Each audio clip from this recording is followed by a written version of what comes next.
This video we're going to finally get into the actual body mechanics of Uechi Karate Do. We did a bunch of preliminary stuff on how to stand up straight, and you'll see as we go how important that is. But let's get into the basic problem that martial arts mechanics addresses in the first place, which is I want to produce force. I want to be able to direct force forward in some way. And if I just do it with my arm or my leg by itself, it's not very strong because my arm isn't all that strong by itself. So I want to get some body English into it, and so if I can just get my body into it, it's going to be way stronger. But if I just throw myself forward, as an untrained person might do, now I'm in not a very good position for any kind of follow-up. So the universal solution to that issue is rotation on the central axis. So by rotating this way, I can generate force, and I can get myself into a position that I can easily recover from. I've never lost that upright position. So as I said, uprightness is really important.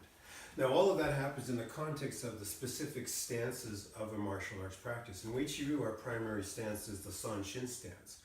And so when we're talking about rotating, if I'm rotating as I'm doing now, I'm violating the principles of the stance. The fundamental principle of the Sanchin stance is the support of the back leg, driving forward. And so I never want to rotate myself back to a point where I've lost that connection to the ground. So that creates something called compression and expansion, which is the first of the 5 principles of body mechanics. So when I draw back, I'm not going to release that back leg, and so I feel it compress, and then it's like a coiled spring to send that power forward, and a feeling of expanding as I straighten the back leg, and then back to our eccentric position. So the other way that we can move then is we can coil into the forward foot.